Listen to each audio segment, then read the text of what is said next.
d'être venus. Le déroulement de la matinée, vous le connaissez, vous avez eu le programme. Curieusement, ça va peut-être vous étonner, mais on va commencer par la conférence prévue. C'est fou, hein? On n'arrête pas le progrès. Et ensuite, je prendrai la parole pour vous présenter le projet général, ce vers quoi on avance, qu'est-ce qui est en train de commencer dans le diocèse et dans quel état d'esprit on se trouve. Donc, vous allez peut-être être frustré au début de ne pas avoir cette présentation-là, parce que ça serait normal de commencer par ça, mais j'ai choisi de commencer par la conférence parce que la conférence, finalement, c'est une réflexion d'anthropologie chrétienne, d'anthropologie, on peut dire biblique quand même, à l'école du pape Jean-Paul II. Et donc il m'a semblé important qu'au début, on commence par la messe, qu'on poursuive par la parole de Dieu, pour nous rappeler humblement que finalement, on n'a rien inventé. Et qu'on est juste à l'écoute. Voilà. Hein, pour moi, c'est très important d'être à l'écoute. Et c'est pour ça qu'on verra, mais le projet, il avancera. On verra comment. Hein. Tout n'est pas prévu. Il faut se mettre à l'écoute. Donc la première écoute que je vous propose, c'est celle de la parole de Dieu, après avoir célébré la messe. Et pour vous présenter ce que je veux vous dire, eh bien, je voudrais qu'on attaque directement par une réflexion sur la parole de Dieu.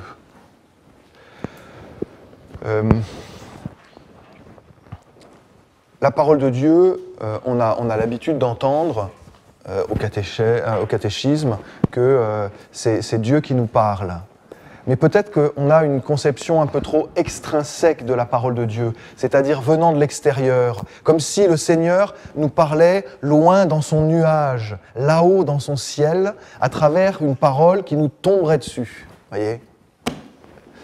La parole de Dieu, elle porte une vérité, elle porte la vérité, elle exprime la vérité, sauf que cette vérité, qui est exprimée par la parole de Dieu, elle prend des couleurs et des aspects très différents et parfois très surprenants.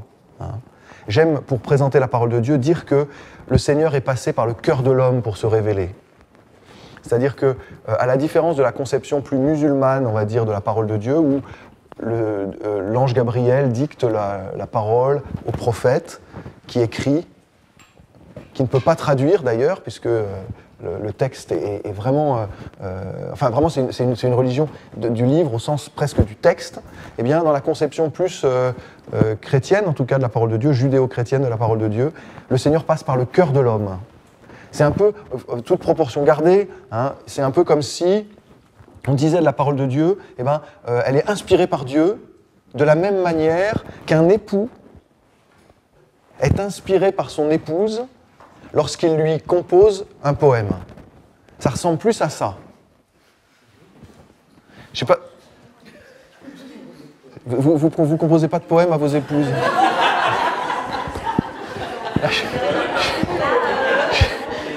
Je suis très déçu.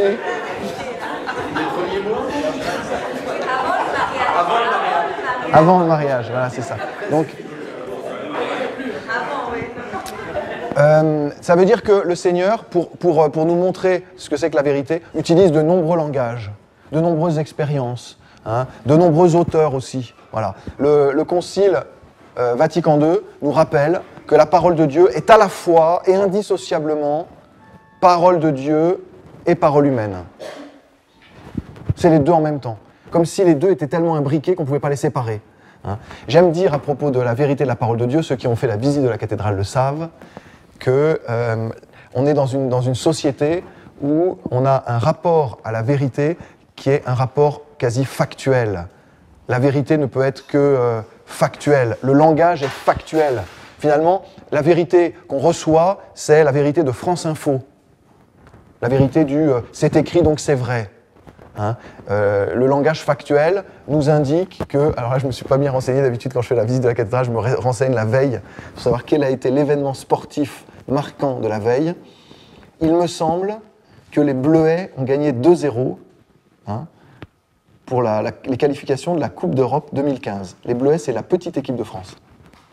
Donc vous savez, vous apprenez ça, bon, tout d'un coup je m'en souviens parce que je me souviens de la radio là. Et donc voilà, ça c'est un fait. Alors là, l'équipe de France junior a gagné, je ne sais pas contre quel pays. Donc hier, on a appris cette grande nouvelle qui a bouleversé quand même notre conception de la réalité. Et quand je fais visiter la cathédrale aux gens et qu'on passe sous le porche de la parole, je leur dis, imaginez que ce jour-là, le même jour, votre époux bien-aimé, mesdames, vous ait regardé l'air enamouré en vous disant « Ma bien-aimée, tes yeux sont des colombes ». Une citation du Cantique des Cantiques. Et là, vous êtes transporté d'amour. Et eh bien, le problème, c'est que, je vous l'annonce quand même, c'est faux. Vos yeux ne sont pas des colombes. Ceci dit, si votre époux vous avait dit « Chérie, tes yeux sont des globes oculaires », ça aurait sans doute provoqué quelque chose de très différent dans votre cœur. Hein ? Ça veut dire que le rapport qu'il faut avoir à la parole de Dieu, c'est un rapport où on considère que cette parole qui nous est donnée est tellement vraie qu'elle est vraie de tout homme, de toute femme, de toute culture, dans tout langage, dans tout pays. Vous voyez, il y a une dimension universelle de la parole de Dieu. Et la vérité que nous révèle le Seigneur, et la vérité qu'est le Seigneur lorsqu'il se révèle, c'est une vérité qui ne s'enferme pas dans un langage. Comment dire l'amour dans un langage factuel? On est obligé d'utiliser tous les moyens que notre culture, notre éducation, enfin tout ce que nous sommes, tous les moyens qui sont à notre disposition pour dire l'amour. Voilà, donc la parole de Dieu, c'est ça. Et c'est vraiment comme ça qu'il faut la lire. Hein. Qu'est-ce que le Seigneur me dit maintenant dans cette parole, et quels moyens il a utilisés, et quels moyens il utilise aujourd'hui pour me révéler qui il est. Hein. Donc je vous dis ça parce qu'on va lire la Genèse. Donc évidemment, la Genèse, c'est un langage qui est très symbolique. Et symbolique, ça ne veut pas dire que c'est faux. Dès que je dis c'est un langage symbolique, certains imaginent aussitôt c'est faux. C'est quelque chose c'est de la douce poésie, quoi.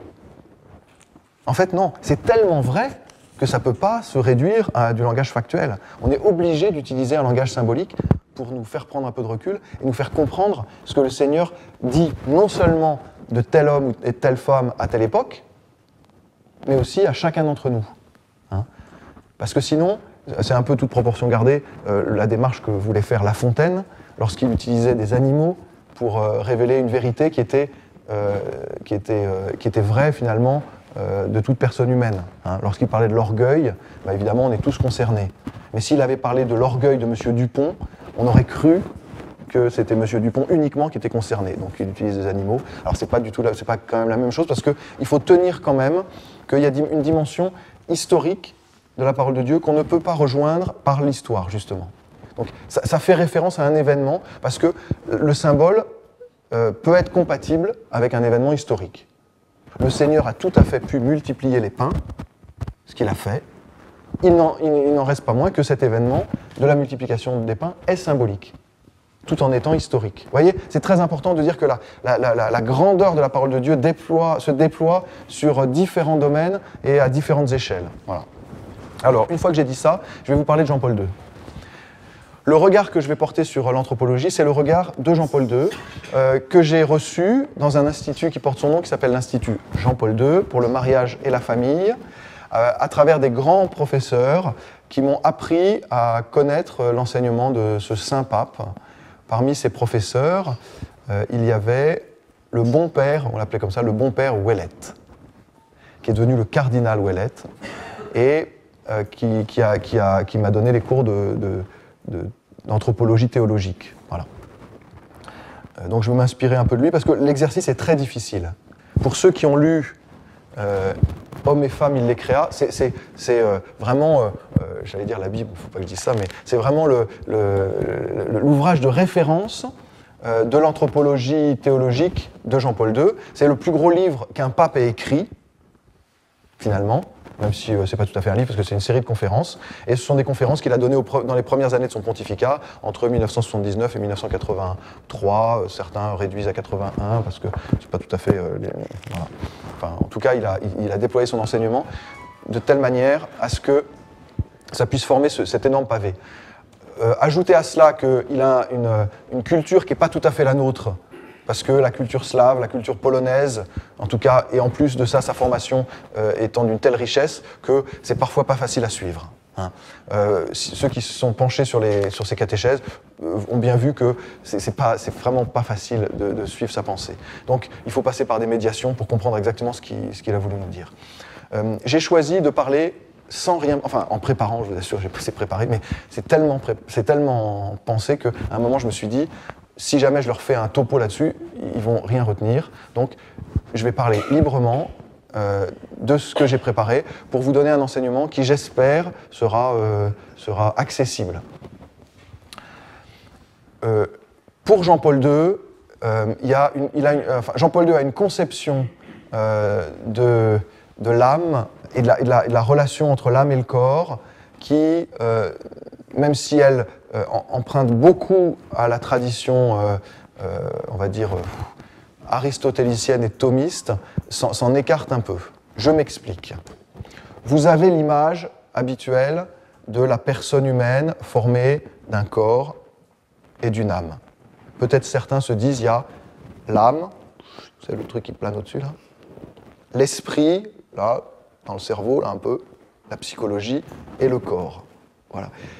Jean-Paul II a une conception un peu plus juive, judaïsante, judaïque de la personne, hein, où il voit plus les choses dans leur unité. Et dans la conception juive, la personne existe quasiment à partir du moment où elle bouge, où elle agit, où elle entre en action. Hein. C'est pour ça que dans la Bible, on attribuait aux patriarches des âges incroyables. Certains ont 600, 800 ans. C'est parce que plus on a fait des choses, plus on a agi, plus on a de puissance et de poids. Hein. Donc il y a un rapport entre la personne et l'action qui est très important. Donc voilà, Jean-Paul II utilise en tout cas ces deux grandes traditions.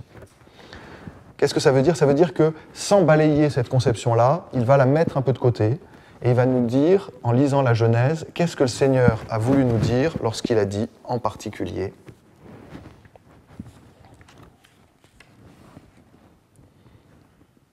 Dieu dit, faisons l'homme à notre image, selon notre ressemblance. Quand le pape Jean-Paul II lit ce texte, enfin plutôt quand le père Jean-Paul II ou Monseigneur Jean-Paul II lisait ce texte à ces séminaristes de Lublin, enfin c'est pas que des séminaristes, il y avait aussi des étudiants, tous les étudiants de Lublin, il leur dit ceci, il leur dit faisons l'homme à notre image comme notre ressemblance, selon notre ressemblance. C'est curieux, Dieu parle au pluriel, alors que dans le langage juif, le pluriel n'est pas un... On peut pas dire de ce pluriel que c'est un pluriel de majesté, parce que le pluriel de majesté en hébreu s'exprime par ce qu'on appelle le passif divin. Donc si c'est un pluriel qui est employé là, c'est que vraiment il s'agit d'un pluriel. Or, la conception de l'unicité de Dieu dans le monde juif est telle que c'est incompréhensible de lire ça au début de la Bible. Dieu dit « faisons ». D'où vient ce pluriel et à quoi sert-il ? Alors évidemment, nous qui sommes éduqués dans une ambiance chrétienne, on voit tout de suite l'image de la Trinité. Ce que fait le pape Jean-Paul II. Hein, c'est un anachronisme terrible, mais le pape réinterprète ça à la lumière de la Trinité. Et il dit de façon très simple à ses étudiants, Dieu dit « faisons », ça veut dire qu'il parle au pluriel. Et moi, quand j'étais étudiant, dit-il, quand j'étais élève en théologie, j'ai eu un cours sur le mystère de la Trinité. Le Père aime le Fils d'un amour infini et se donne à lui totalement, infiniment, jusqu'à lui donner tout ce qu'il est. Et le Fils se reçoit du Père dans un amour infini, reçoit tout de lui, sa divinité, tout ce qu'il est. Et leur amour, pour prendre des raccourcis, leur amour est si fort qu'il est fécond, qu'il fait jaillir un troisième, égal en dignité aux deux premiers, l'Esprit Saint, Dieu lui-même. Et il dit, c'est curieux, quand je vois un homme et une femme qui s'aiment, il ne pouvait pas dire ça de ses parents parce qu'il les a perdus assez tôt, mais Quand je vois un homme et une femme qui s'aiment, je vois un homme qui aime du mieux qu'il peut, c'est ça la différence avec Dieu, hein, du mieux qu'il peut son épouse et qui se donne à elle et elle se donne à lui et se reçoit de lui et leur amour est si fort qu'il est fécond, qu'il fait naître, et non plus jaillir, qu'il fait naître un troisième, l'enfant, égal en dignité aux deux premiers, homme lui-même. Alors il se dit c'est bizarre, hein, parce que franchement on est dans la même démarche. Ça veut dire que l'image de Dieu dans la création, est-ce que c'est seulement notre dimension spirituelle ou est-ce que c'est l'homme et la femme en tant qu'ils s'aiment et en tant qu'ils vivent une fécondité? À partir de là, il va dire la famille, icône de la Trinité. Parce que Dieu se déploie totalement dans cette déploie son image plutôt dans la famille. Un homme et une femme qui s'aiment et qui participent au mystère de la création. Ils deviennent co-créateurs ensemble, à l'image de l'unique créateur. Ah, c'est quelque chose qui est magnifique. Enfin, c'est une contemplation que fait le Saint-Père de la réalité de la Trinité, en même temps que de la réalité de la famille. Alors bien sûr, il y a l'objection qui naît aussitôt, mais que se passe-t-il pour les couples qui ne peuvent pas avoir d'enfants et pour nous autres, pauvres célibataires endurcis? Alors le pape, bien sûr, à travers ses différents enseignements, nous exprime que c'est aussi une image qui s'exprime dans la réalité. C'est comme ce que j'ai dit sur la Bible, hein. Il y a une dimension symbolique, même si cette dimension symbolique est réelle, et que la plupart des couples la vivent dans leur chair. Mais ça reste symbolique, ça veut dire que finalement, je ressemble à Dieu, ou je participe à l'image de Dieu, ou je reflète cette image de Dieu, à partir du moment où je me donne, et où ce don se prolonge, ou s'achève dans une fécondité. Voilà. Et il me suffit d'aimer comme Jésus aime pour vivre à l'image de Dieu. Et donc du coup, ça veut dire que cette image, elle est plus figée dans une dimension, vous voyez, comme on avait un peu, dans une certaine conception, l'image de l'âme où l'âme, il fallait surtout pas trop bouger, parce que sinon on risquait fallait pas trop s'engager, fallait pas trop risquer, vous voyez, l'âme, fallait la préserver.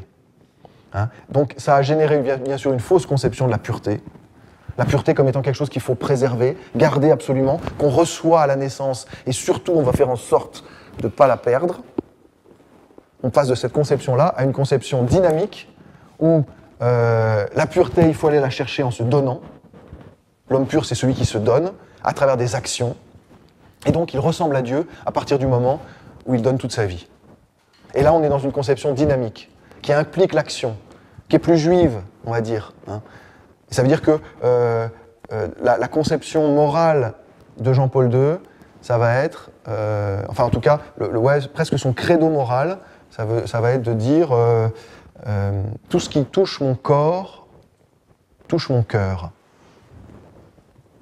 Et c'est-à-dire qu'il y a un lien très profond entre enfin, il y a une unité très profonde de la personne qui fait que je ne peux pas me contenter de me préserver. En gros, je suis bon, pas parce que je suis né bon. D'abord, est-ce que je suis vraiment né bon? Parce qu'avec le péché originel, on peut se poser la question quand même. Mais je suis bon à mesure que j'agis bien. L'un des grands principes qui est lié à saint Thomas, hein, donc vous voyez, on est quand même dans la tradition de l'Église, c'est je suis bon à mesure que j'agis bien, que je pose une série d'actes bons. Hein. On n'est pas dans une espèce de fatalisme qui est très très présent de nos jours, où il y aurait les bons et les méchants. On ne sait pas selon quels critères les uns sont bons et les autres sont méchants. Non, il y a ceux qui décident librement d'agir bien, et donc petit à petit, leur cœur va devenir bon, et ça s'appelle la vertu, hein. Vous savez, c'est tout simple. C'est l'habitus qui se met en route pour que petit à petit, je me transforme, je me convertisse. Voilà. Du coup, il y a une possibilité qui est offerte à la fois au pardon, à la conversion et à la transformation de la personne.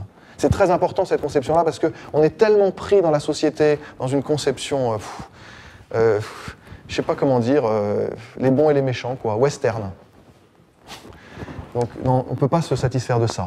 Je suis mauvais à mesure que j'agis de façon mauvaise. Hein, et je me détruis moi-même dans le péché. Et le péché, c'est ça. C'est une destruction de ce que je suis et du projet que le Seigneur a sur moi. Hein, et de cette ressemblance qu'il m'invite à recevoir et en même temps à accomplir.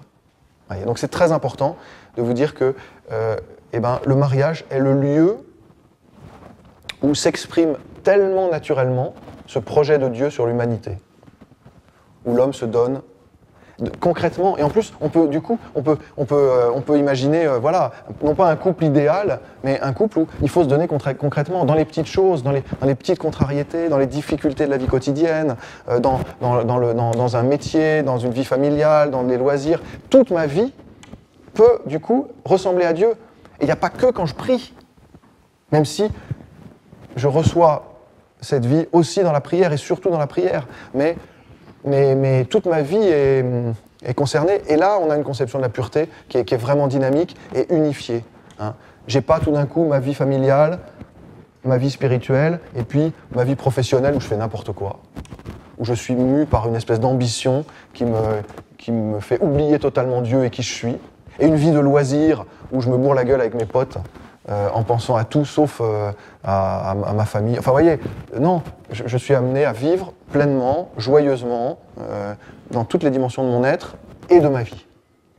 Voilà. Ça, c'est vraiment le point de départ que, sans doute, Jean-Paul II a voulu transmettre. Du coup, la conception du corps est très importante. C'est pour ça qu'on appelle aussi cette anthropologie théologique de Jean-Paul II, théologie du corps. Hein, c'est pas que la théologie du corps, hein, évidemment, c'est aussi la théologie de l'âme. Enfin, en fait, c'est la théologie de toute la personne humaine. Mais comme, dans une certaine conception, on avait laissé un peu de côté le corps en faisant croire qu'il était porteur de choses négatives, eh ben, comme pour rééquilibrer la balance, Jean-Paul II nous rappelle que le corps est le lieu où la personne se donne, par lequel la personne se donne. Voilà. Que je ne peux pas exprimer l'amour en dehors de mon corps. Comment peut-on exprimer l'amour sinon par son corps ? Par un geste, par une parole, par un sourire, par une action concrète. Et d'ailleurs, les crises dans le couple, c'est parfois des crises, c'est même souvent des crises de la communication. C'est-à-dire des crises où l'un ou l'autre a cru qu'il n'était pas nécessaire d'exprimer quelque chose, il fallait que l'autre le découvre tout seul. Combien de fois on entend, mais enfin, elle aurait pu s'en apercevoir que... moi, je me souviens de l'histoire du père Sonnet, il raconte ça, le père Sonnet, il reçoit un couple, et, qui est en pleine crise, hein, vraiment, ils sont en train de se séparer, et lui, à un moment de la conversation, dit au père Sonnet, elle dit que je lui ai jamais dit que je l'aimais, et pourtant, tous les jours, je lui ai apporté un bouquet de fleurs, tous les jours. Et donc pour moi, c'était vraiment une façon de lui dire que je l'aimais, quoi. C'était beaucoup plus fort que des mots. Et là, la femme, elle s'exprime et elle dit « Il s'est même pas rendu compte que j'aimais pas les fleurs. » Non mais c'est formidable, enfin, c'est triste et terrible, mais c'est formidable comme exemple. Hein. Comment peut-on savoir ce que pense l'autre, sinon en l'exprimant tout simplement, quoi. Hein.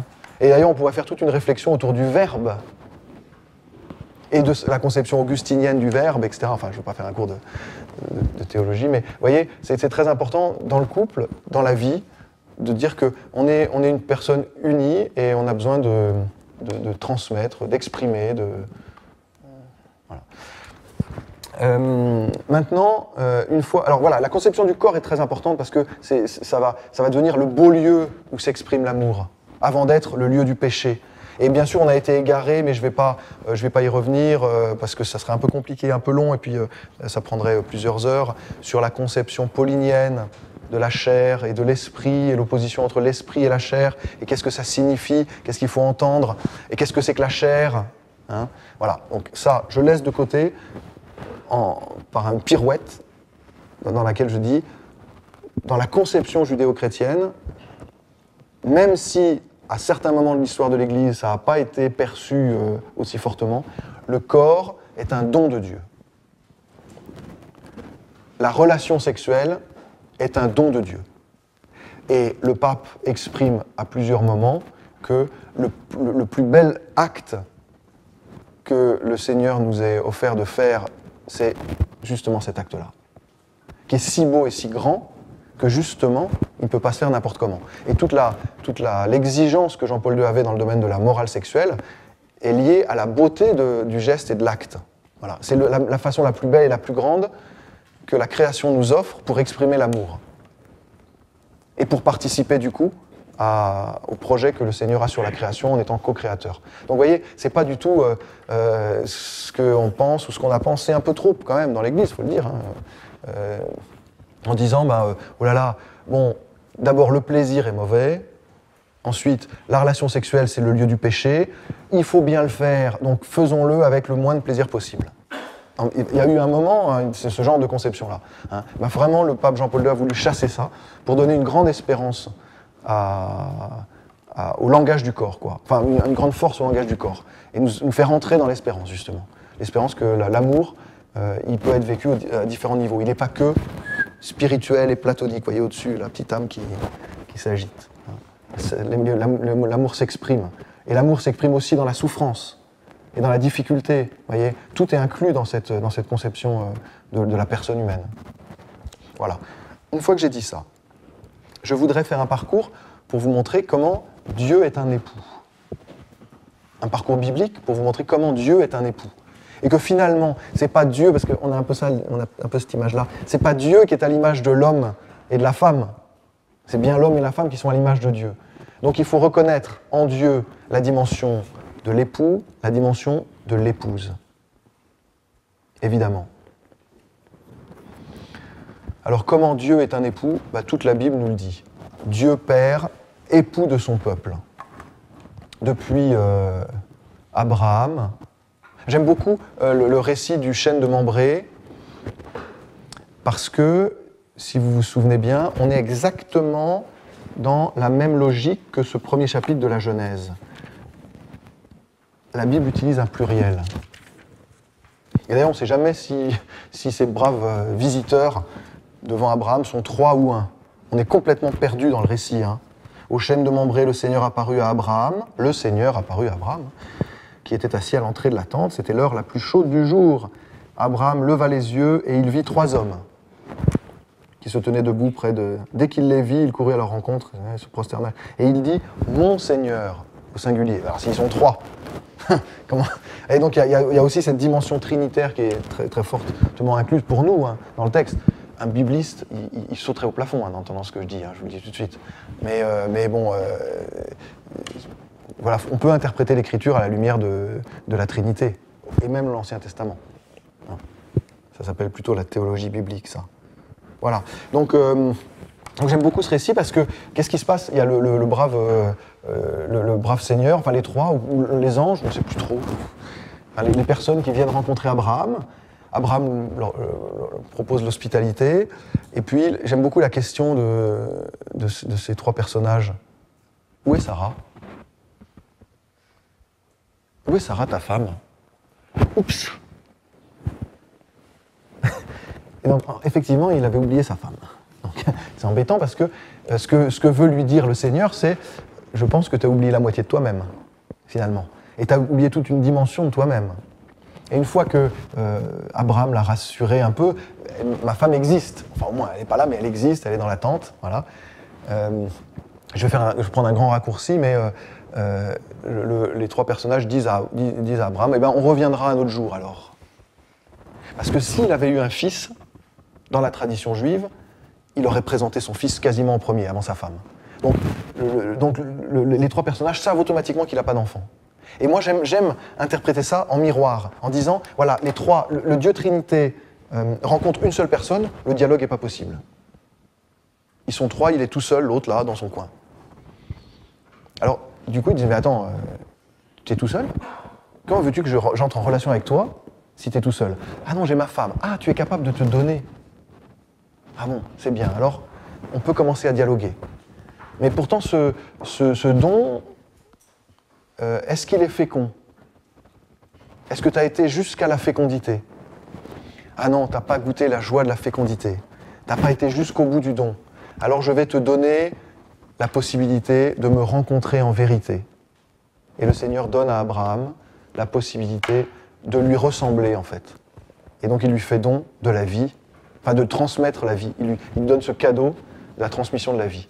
Et du coup, eh ben, la relation entre Abraham, Sarah et leur enfant va pouvoir exprimer l'image de Dieu. Vous voyez? Alors, c'est une interprétation qui est un peu personnelle et très spirituelle, c'est presque on est dans la théologie mystique là, mais c'est important de dire que le Seigneur ne peut, enfin plutôt pour exprimer toute cette richesse qui est incluse dans la Trinité, eh bien on doit aller jusque-là. C'est le don de nous-mêmes. Et le Seigneur nous le montre en nous aimant, en se présentant à nous comme l'époux. Donc l'époux du peuple, je ne vais pas développer, mais lisez Jérémie, lisez Osée, ma bien-aimée, je la conduirai au désert, je parlerai à son cœur. Voilà. Le Seigneur qui, malgré toutes nos difficultés, malgré notre péché, ne cesse de nous séduire, comme le bien-aimé vient à la recherche de sa bien-aimée, qui se perd dans la prostitution. C'est le thème du livre d'Osée. La prostitution, c'est le péché. La prostitution, c'est l'idolâtrie. La prostitution, c'est ne plus se recevoir de Dieu. Donc c'est perdre finalement toute fécondité. Parce que la prostituée, c'est justement celle qui va pas au bout, quoi. En tout cas, dans cette conception-là de la parole de Dieu, elle s'est arrêtée, quoi. Donc voilà, pour l'image de Dieu Père dans l'Ancien Testament. On a de multiples exemples. Maintenant, de Dieu époux, pardon. De Dieu époux dans l'Ancien Testament. Dieu Père, c'est très, on voit beaucoup, mais du Dieu époux dans l'Ancien Testament. Le Seigneur est époux aussi dans le Nouveau Testament. Et il l'est dans la personne de Jésus. Et il y a un texte que je voudrais vous commenter pour vous montrer ça, que j'aime beaucoup, bien sûr. En plus, c'est le seul texte qui appartient à tous les évangiles, quasiment, non seulement dans le fond, parce qu'il y a d'autres textes qui appartiennent à tous les évangiles dans le fond, bien sûr, la passion, la mort et la résurrection du Seigneur, mais ce texte, il est dans tous les évangiles, aussi dans sa forme, et il est en plus dans Saint Paul, dans la forme. Alors, je vais prendre n'importe lequel. C'est le texte du baptême du Seigneur. Alors, Jean, on va prendre Jean. On va prendre Jean, vous comprendrez pourquoi. Donc, enfin, je vais vous le raconter, allez. Vous vous souvenez du film de Zeffirelli, et parce que finalement, c'est très bien fait dans Zeffirelli, le baptême du Seigneur. On voit Jean-Baptiste est là, il baptise les enfants d'Israël dans le Jourdain, et puis il se lève, enfin il se baissait pour baptiser, etc., et puis il se lève, et puis il désigne cet homme qui est en train d'arriver comme l'agneau de Dieu. On le voit, Jésus qui arrive petit à petit, et il dit voici l'agneau de Dieu qui enlève le péché. Voici celui dont je ne suis pas digne de délier la courroie des sandales. Cette phrase est dans les 4 évangiles et dans Saint Paul. C'est quand même curieux. Qu'est-ce que ça vient faire? Qu'est-ce que le Seigneur veut nous dire par cette phrase? Est-ce que c'est Saint Jean-Baptiste qui nous dit simplement, eh bien, regardez comme lui qui arrive est saint et grand, et moi je suis un pauvre type, quoi. Je ne suis pas digne de délier la courroie des sandales. Est-ce que ça exprime seulement l'humilité? Certainement pas. Ça fait référence à un texte, à une loi qui s'appelle la loi du Lévirat. La loi du Lévirat, c'est une loi qui concerne le mariage, sur lequel il y a 2 interprétations possibles, enfin il y a plusieurs interprétations possibles. Moi je vais en choisir une, parce qu'il me semble que c'est à la lumière du Nouveau Testament que je vais interpréter la loi du Lévirat. La loi du Lévirat, c'est lorsqu'un époux meurt, eh bien, dans la tradition juive, c'est son frère qui doit se présenter à sa belle-sœur, en fait, à l'épouse de son frère, pour être son nouveau mari. Sauf s'il est déjà marié, on est bien d'accord. D'où l'évangile où si une femme a perdu son mari, et puis elle en a un deuxième, elle en a un troisième, de qui sera-t-elle l'épouse? Ça, c'est la loi du Lévirat que Jésus exprime d'une certaine manière. Et en plus, cette loi du Lévirat, elle s'exprime aussi dans un rite magnifique, qui est, par lequel, après 40 jours de deuil, donc le monsieur meurt. 40 jours de deuil. On est habillé en noir, on est triste. Le 40e jour, il y a le lévire, c'est-à-dire celui qui est désigné, alors le pauvre il n'a pas le choix, hein, je vous assure, qui est désigné comme l'époux. Si jamais c'était l'aîné et que le second n'est pas marié, bah c'est le second automatiquement. Si les autres sont mariés et que le dernier n'est pas marié, c'est le dernier. Si jamais tous les frères sont mariés, on va chercher un cousin. L'intention, bien sûr, de cette loi, c'est de ne pas disperser l'héritage, hein, de faire en sorte que les propriétés soient gardées dans la famille. On voit bien l'intention. Hein. Alors que se passe-t-il? Avec force, danse et chant, le monsieur en question, le lévire, va jusqu'à la maison de son frère ou de son cousin, que sais-je, dans laquelle habite sa future épouse. Et voilà, il est accompagné par les chants et les danses. Et là, je ne sais pas exactement ce qui se passait, mais imaginons qu'il frappe à la porte, que la porte s'ouvre, et là, la femme avait le choix de dire oui ou non. À la différence. Vous voyez quand même la supériorité de la femme sur l'homme, c'est que l'homme n'avait pas le choix et la femme l'avait. Et si jamais elle refusait, elle pouvait lui cracher au visage. Et si jamais elle acceptait qu'il soit son nouvel époux, elle déliait la courroie de ses sandales.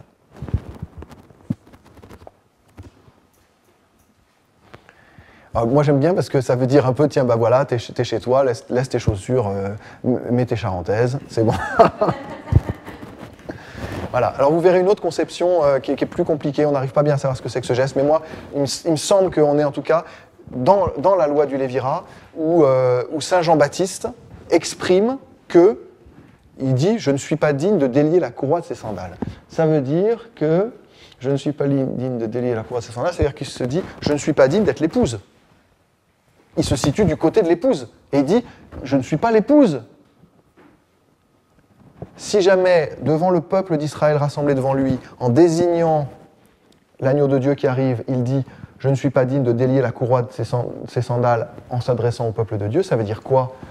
Ça veut dire « L'épouse, c'est pas moi, c'est vous, peuple de Dieu ». Ça veut dire qu'il désigne aussi celui qui arrive comme l'époux. Vous voyez, il arrive. On est vraiment dans cette conception du Lévirat. On le voit arriver dans le film de Zeffirelli, là. Donc, il arrive, oups, je ne suis pas digne de délier la courroie de ses sandales, donc je ne suis pas l'épouse, c'est vous l'épouse. Moi, je suis le dernier prophète de l'Ancien Testament. On va changer. Et là s'inaugure, d'une certaine manière, la nouvelle alliance. Elle ne s'inaugure pas que là, mais je pense que c'est un lieu d'interprétation de cette nouvelle alliance de l'Évangile que le Seigneur est venu instaurer, le baptême du Seigneur. Le Seigneur Jésus se présente comme le nouvel époux. Bon, je ne veux pas trop simplifier, parce que ça va devenir très simplificateur, mais voilà, la première alliance, l'épouse que nous sommes, hein, parce qu'après les gens pourraient penser que c'est chacun d'entre nous l'épouse. Hein. On n'a pas été à la hauteur du don qui nous a été fait. On a trahi l'époux, quoi. Et donc, le Seigneur, c'est l'évangile, c'était le dimanche dernier qu'on a eu les vignerons homicides. Hein. Voilà, et il envoie son fils. Et son fils, non pas pour nous juger, ou je ne suis pas venu pour juger, mais pour être l'époux. C'est-à-dire pour nous aimer, pour nous introduire dans le mystère nuptial, le mystère trinitaire, quoi. Donc voilà, le Seigneur qui, dans l'Évangile, nous invite à entrer dans ce mystère nuptial. Il est l'époux, le Seigneur Jésus est l'époux. Et l'Église est l'épouse. Et on va dire qu'il y a une troisième alliance, enfin, certains théologiens introduisent une troisième alliance, c'est l'alliance dans l'Esprit Saint. Donc il faut que je vous quitte, donc voilà quand encore notre époux s'en va. Et il est remplacé, il faut que je vous quitte pour que l'Esprit Saint vous soit donné.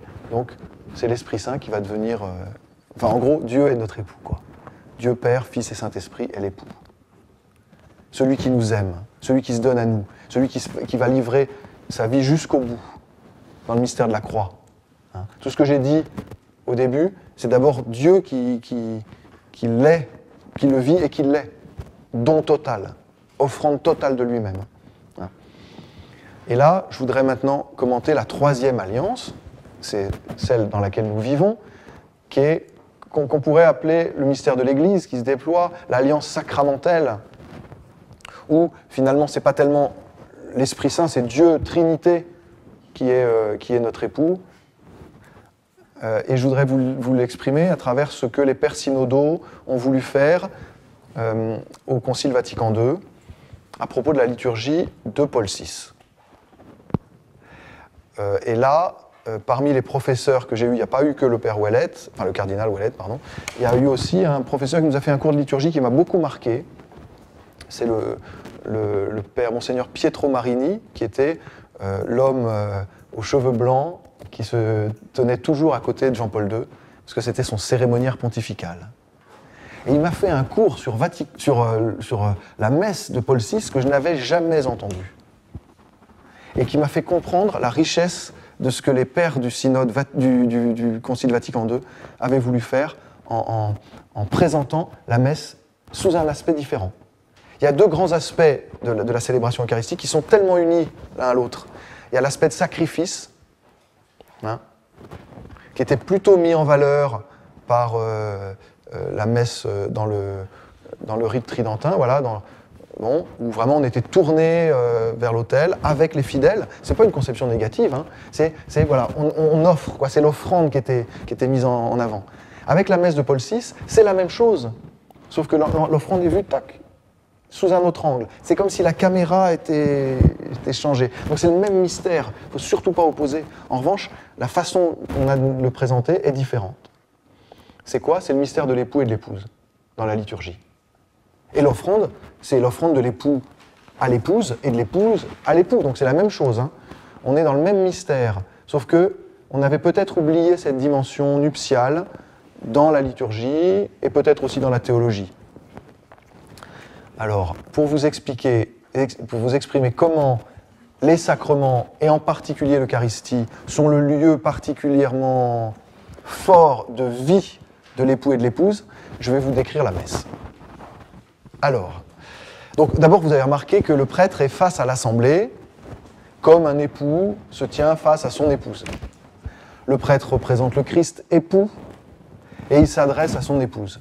Donc, avec cette conception, on a changé naturellement notre façon de faire les gestes, qui sont des gestes peut-être, alors là c'est très subjectif ce que je dis, mais en tout cas moi c'est comme ça que je le vis très fortement, ayant entendu le cours de Monseigneur Marini.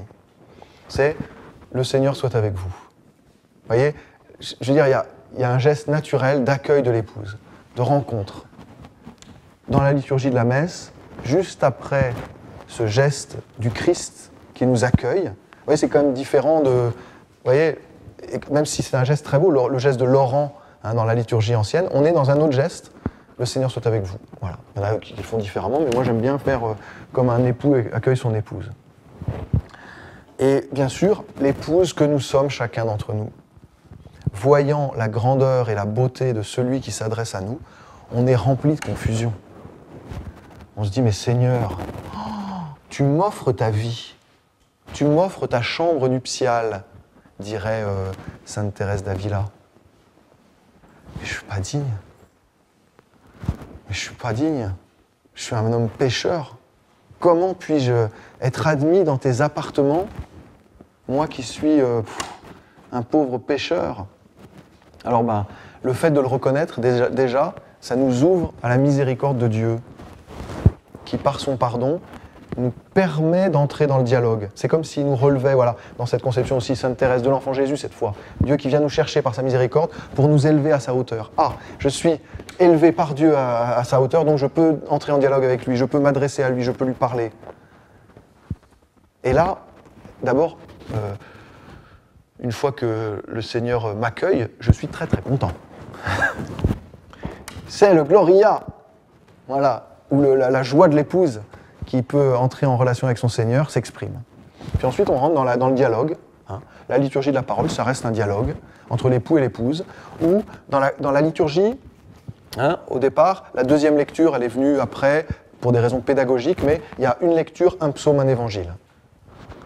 Le psaume, hein, on dit bien, c'est la parole de Dieu. C'est Dieu qui s'exprime. La première lecture, j'ai dit le psaume, hein, ouais. La première lecture, c'est Dieu qui s'exprime. Dieu nous parle, on écoute, on est à l'écoute. Hein. Et le psaume, dans la tradition liturgique, le psaume, c'est vraiment l'épouse qui répond. Ça ne cesse pas d'être la parole de Dieu, parce que je vous rappelle que l'épouse est aussi le Christ, Église, corps du Christ. Vous voyez ? Donc Dieu s'exprime à travers l'Assemblée. D'ailleurs, le pape François l'a beaucoup dit dans Evangelii Gaudium. Il y a une façon qu'a le peuple de s'exprimer qui d'une certaine manière, exprime la voix de Dieu. Donc ça ne cesse pas d'être la parole de Dieu, mais c'est l'épouse qui l'exprime. Et donc, en théorie, on devrait chanter le psaume. En plus, c'est un chant, quand même, les psaumes. On devrait chanter le psaume face au cœur. Il m'arrive parfois de le faire à la cathédrale. J'aime bien aussi quand ce sont des filles qui le font, parce que ça exprime la dimension féminine, voilà, de la liturgie. Donc, c'est la réponse de l'Assemblée. Le dialogue, c'est Dieu qui nous parle et l'épouse qui lui répond. L'époux qui nous parle et l'épouse qui répond. Voilà. Et l'Évangile, ça reste quand même la vie commune de l'époux et de l'épouse, quand le Christ était encore parmi nous, avec ses apôtres. C'est le souvenir, c'est le mémorial, on fait mémoire de tout ce que le Seigneur nous a transmis dans l'Évangile. Donc ça ressemble davantage à la vie commune qu'à un texte. L'Évangile, c'est plus... D'ailleurs, l'homélie, on demande au prêtre, quand il fait l'homélie, de montrer comment l'Évangile est actuel. Comment l'Évangile doit s'incarner dans la vie quotidienne et doit nous parler aujourd'hui.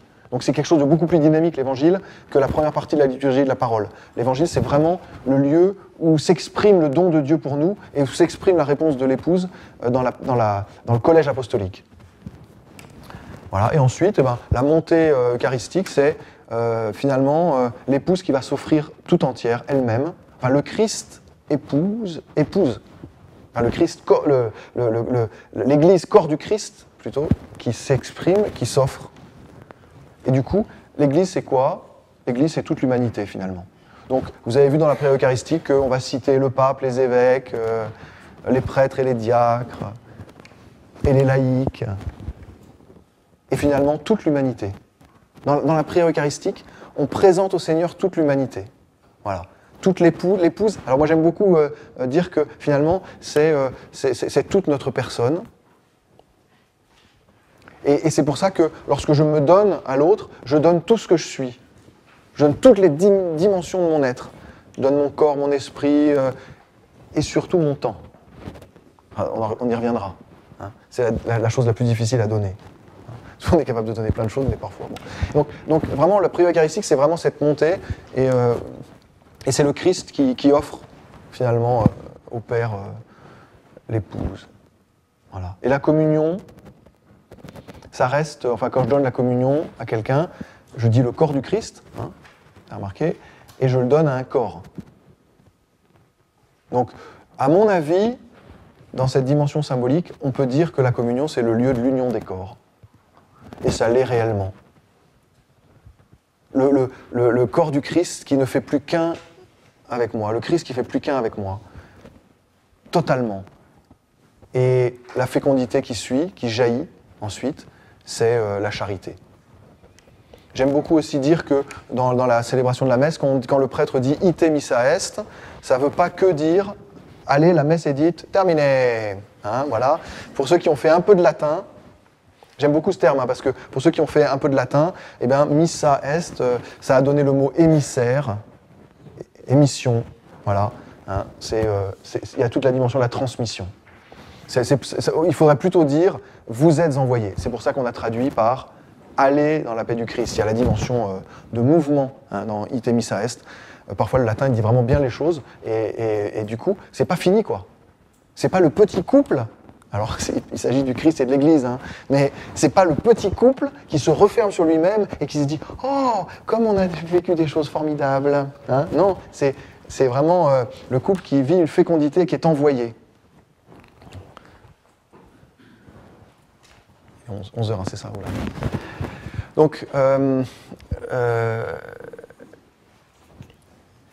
voilà, dans ce petit parcours qui est vraiment rapide, qui est très très réducteur, parce qu'il faudrait aller beaucoup plus loin, je veux vraiment vous exprimer que le mariage, c'est la plus belle image qu'on puisse donner au monde de Dieu. L'icône de la Trinité. Le mariage, icône de la Trinité. Ça veut dire que, à la fois, c'est très beau, mais c'est très exigeant. Ça veut dire que les époux, ils vont révéler quelque chose du mystère de Dieu par la façon dont ils vivent, comme chacun d'entre nous. Il n'y a pas que les époux, hein, rassurez-vous, nous aussi. Hein. Mais parfois, on dit souvent, voilà, on présente nous, le clergé, comme des gens qui doivent être absolument exemplaires. Ce qui est vrai, mais il n'y a pas que nous. Hein. Et justement, l'image la plus belle de la Trinité qui est donnée, c'est l'image de l'époux et de l'épouse, c'est la dimension nuptiale. C'est pour ça que le pape Jean-Paul II était si exigeant. C'est pour ça aussi qu'il a donné une telle importance au sacrement du mariage. Ensuite, quand même, pour balayer, donc dans l'enseignement que je voudrais vous donner, je voudrais aussi répondre à des questions que les époux, les futurs époux, les fiancés ne manqueront pas de vous poser. En particulier, tout le côté un peu machiste de l'Église, d'accord, qui est fantasmé, hein, en fait. D'abord, la première façon d'y répondre, c'est de puiser à nouveau dans la parole de Dieu, hein, en allant dans la Genèse, d'abord en disant que le texte que je viens de prendre dans la Genèse, l'homme et la femme sont créés en même temps. On est d'accord, hein. Dieu créa l'homme à son image, à l'image de Dieu il les créa hommes et femmes. Donc il y a une égalité de l'homme et de la femme dans le mystère de la création. Alors vous allez me dire, oui, mais il y a le Genèse 2 qui est un texte plus ancien, où là, pareil, je vous décris, hein, vous vous souvenez, donc Dieu vient prendre un peu de glaise de la terre, tac, il forme l'homme, il forme Adam, dont le nom signifie tiré de la terre, hein, de la glaise, et puis il lui présente la création, et puis l'homme voit qu'il n'y a aucune aide qui lui est assortie. Enfin, en gros, il ne peut pas se donner. Il ne peut pas aimer, il ne peut pas se donner vraiment. Hein. Il peut rendre grâce, il y a des très très belles choses dans la création, mais il ne peut pas se donner. Alors que fait Dieu ? Eh bien, on croit que Dieu prend une côte de l'homme. Alors en fait, dans le langage juif, le cœur s'est exprimé, le cœur c'est... Le mot côte et le mot cœur, c'est le même mot. Parce que finalement, les côtes, c'est ce qui reçoivent le cœur, enfin ce qui accueille le cœur. Donc pour dire le cœur, on dit le même mot. Donc pourquoi a-t-on traduit côte ? Alors on aurait pu traduire aussi bien cœur. Hein ? Dieu prend le cœur de l'homme. Et cet homme qu'il prend, il n'est pas encore différencié sexuellement. Donc quand on parle d'homme, on parle d'un espèce d'être qui n'a jamais existé historiquement, là, il faut le dire franchement, hein, qui est asexué. Il n'y a pas encore la dimension de la masculinité, celui qui est tiré de la terre. Et ensuite, qu'est-ce qu'il fait ? Il prend le cœur de cet être et il se sépare en deux. C'est ça un peu. Vraiment, c'est une séparation. D'ailleurs, la création par séparation, on voit ça dans le livre de la Genèse. Il y a une image de ça lorsque Abraham coupe les animaux. Là. Bon. Et donc, cette séparation, et tout d'un coup, ces deux entités prennent un nom différent. Ça devient Ish et Isha. Le masculin et le féminin. Donc, même le texte de la Genèse, même Genèse 2, exprime une absolue égalité dans l'ordre de l'humanité de l'homme et de la femme. Ça, Jean-Paul II le déploie pour dire arrêtons de faire des faux procès. Hein. Dieu aime autant l'homme que la femme. Voilà. Mais cette séparation implique évidemment une complémentarité. Parce que la fécondité, elle ne peut se vivre qu'à condition qu'il y ait la différence sexuelle et que cette différence sexuelle s'exprime dans une unité des deux. Hein, dans le père Ouellet, Monseigneur Scola aussi, qui était mon professeur, parlait d'unità duale, unité duel. C'est-à-dire qu'il n'y a pas d'unité sans cette différence fondamentale. Il n'y a pas d'unité sans cette diversité. Hein. Je ne vais pas m'étendre trop, peut-être que Florent en reparlera. Hein. Enfin, tu verras, tu adapteras ton enseignement. Mais moi, je voudrais donner les différentes clés au départ. Et Florent qui fera vraiment le complément de ce que j'ai dit de façon peut-être plus structurée que moi, ça part un peu dans tous les sens, mais bon. Donc voilà, c'est important de dire que pour répondre à certaines objections, eh ben, voilà, le Seigneur, on est égaux en humanité, en même temps on est très différents. Et que l'égalité n'est pas le fait de gommer les différences, toute la Bible nous le dit. et en particulier le mystère trinitaire. Hein. Les personnes sont différentes, pourtant l'unité est d'autant plus forte que cette différence est exprimée positivement. Et on est dans un monde où on veut absolument gommer les différences. Où on croit que l'égalité, c'est de gommer les différences. Sauf que du coup, on perd l'unité complètement. Et donc, on perd l'égalité. Donc, ce qu'on a voulu tellement défendre, on le perd aussitôt. Voilà. Et donc, c'est très important parce qu'il y a vraiment des conceptions qui sont parfois difficiles à admettre pour un esprit judéo-chrétien. Et les différents combats sociétaux se portent finalement là-dessus. Hein. Voilà. Donc, on a dans la Bible pas mal de réponses. Dans la tradition de l'Église, on a aussi beaucoup de réponses. Et je pense qu'en tout cas, dans le dialogue, il faut tout vivre comme une richesse. C'est-à-dire que l'unité est une très belle richesse, la diversité est une très belle richesse, la sexualité est une richesse, le mariage est une richesse. En fait, voilà, il faut voir tout en termes d'action de grâce. Hein. Et la Bible et Jean-Paul II insistent beaucoup sur cette dimension action de grâce. On n'est pas dans une revendication. On n'est pas, voilà, c'est pas le monde de la revendication, le mariage. Hein. C'est le monde de l'action de grâce.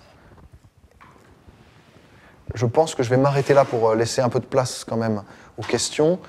On peut, bon, allons-y. S'il y en a qui veulent intervenir, poser des questions, demander des éclaircissements, allez-y. Ça fait 1 heure pile, donc je m'étais donné 1 heure.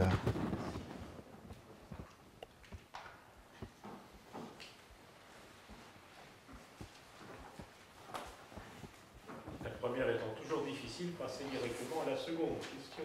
Allez-y. Qui veut poser la seconde question?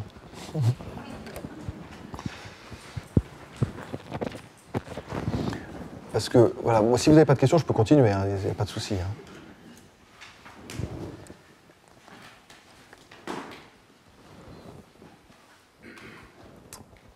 C'est quand même impressionnant ce renversement de cette exaltation du mariage et cette image nuptiale de l'amour du Seigneur envers l'homme, sachant qu'avant, le mariage était quand même considéré moindre que les autres états de vie consacrés.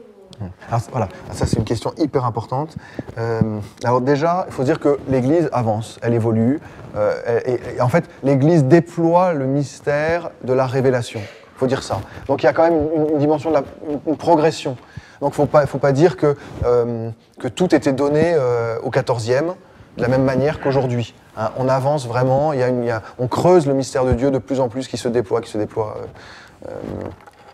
Et dans la conception du mariage, il y a une avancée quand même importante qui s'est faite autour de Vatican II, puisque on a considéré que les finalités du mariage étaient doubles. C'est l'amour des époux. L'amour est une fécondité à elle-même. L'amour est à lui-même sa propre fécondité. Ça, c'est un grand apport quand même du Concile Vatican II, hein, et puis de beaucoup d'événements et d'encycliques qui ont précédé le Concile. Hein, il y avait déjà ce mouvement dans l'Église, mais ça a été exprimé à Vatican II. La double finalité du mariage, ça n'est plus que les enfants. C'est les enfants et l'amour des époux. Donc le mariage trouve sa fécondité dans l'amour des époux eux-mêmes, même ceux qui ne peuvent pas avoir d'enfants, qui n'ont pas découvert physiquement le mystère de la fécondité, ont atteint la finalité du mariage et seront amenés par cette finalité à découvrir une autre fécondité. Vous voyez, c'est une dimension très positive du mariage, et du coup, ça veut dire aussi qu'il y a toute une réflexion autour de la vie propre du couple qui a été menée et qui est très importante. Hein, qui a intégré des éléments de psychologie et de sociologie. Et aussi, on a déployé le fait que la vie propre du couple, dans toutes ses dimensions, faisait partie du mariage. C'est pas que la famille. Hein, que la famille en tant que 3 ou 4 ou 5 ou 12. Hein, mais la vie propre du couple. Et donc, le dialogue des époux, donc la prière conjugale, donc la dimension sexuelle de l'amour est très important et fait partie à part entière du mariage. Et c'est vrai que c'était pas aussi déployé, on va dire, même ça a été très peu déployé pendant certaines périodes de l'Église. Ensuite, sur la question de la vocation, c'est un non-sens absolu, mais vraiment absolu, de vouloir donner une hiérarchie morale à la vocation. Parce que finalement, la seule vocation qui soit au-dessus de toutes les vocations, c'est la mienne. Mais oui, mais c'est ce à quoi Dieu m'appelle. La vocation, c'est à quoi m'appelle-t-il? Alors, je vais faire une réflexion autour de la vocation, pour moi, qui est très très importante dans l'éducation et aussi pour vous-même, c'est qu'il y a deux vocations universelles.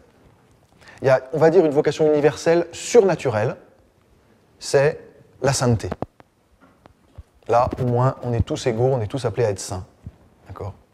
Il y a une vocation universelle naturelle, c'est le mariage. On est tous appelés au mariage. C'est très très important. Parce que, en particulier dans la vocation, si on ne croit pas ça, fondamentalement, et on risque de se tromper radicalement dans le discernement des vocations. Même moi, je suis naturellement appelé au mariage. Ça veut dire que j'ai un corps qui est tendu vers l'autre, vers l'accomplissement de lui-même dans la sexualité et la fécondité.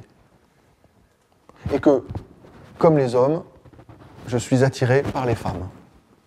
Et à un moment, il faut le dire, parce que si on ne le dit pas, mais qu'est-ce qu'on crée dans la tête des pauvres qui rentrent au séminaire en croyant qu'ils rentrent au séminaire parce qu'ils n'ont pas la vocation au mariage. Et ils se disent, c'est bizarre, moi je suis toujours attiré par les femmes, ça fait 2 ans que je suis au séminaire, comment ça se fait? Et c'est normal, on a tous la vocation au mariage. C'est la vocation universelle qui est inscrite dans notre corps, dans notre sexualité, dans notre psychologie. On est tous sexués. Ça ne veut pas dire que cette dimension sexuée de la personne va s'exprimer dans une activité sexuelle. Hein? Sinon, on oublie la moitié de la population, parce qu'il n'y a pas que les vocations, il y a aussi tous ceux qui ne peuvent pas trouver voilà, l'âme sœur. Hein? Et ça, c'est quand même une grande souffrance. Alors qu'est-ce qu'on leur dit à ceux-là? C'est des relous de la société, ils n'ont pas réussi leur vocation. Non, on a tous cette vocation universelle au mariage. Ensuite, comment s'exprime concrètement cette vocation universelle au mariage? Dans la rencontre avec une personne concrète. C'est-à-dire que finalement, je n'ai pas la vocation au mariage, enfin, je n'exprime pas dans mon mariage la vocation universelle au mariage. C'est-à-dire que je n'épouse pas toutes les femmes, j'épouse ma femme. Ça veut dire que ma vocation, in fine, particulière, non plus universelle, mais particulière, ça n'est pas le mariage, c'est Josiane, Marie, Jacqueline, vous voyez, c'est une personne concrète. Et donc la façon que j'ai de vivre mon mariage est absolument unique. Je ne peux pas comparer. Hein. Et du coup, je ne peux pas dire, ah ben je vous comprends dans ce que vous vivez. C'est difficile de dire ça. Parce que l'expérience qu'on a de l'amour, ce n'est pas une expérience universelle, c'est une expérience concrète.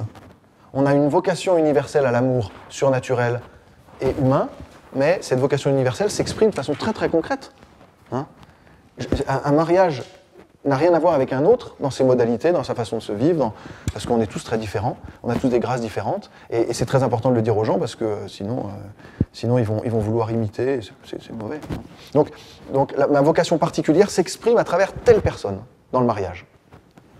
Et ma vocation sacerdotale ou religieuse, ma vocation consacrée, s'exprime à travers un appel personnel de Dieu qui passe par l'Église, automatiquement, qui peut passer de manière très différente en fonction des personnes, comme pour le mariage, par tel événement, par telle action providentielle, par telle rencontre, que sais-je, qui va me faire comprendre que j'ai reçu un appel personnel à quelque chose qui est plus surnaturel.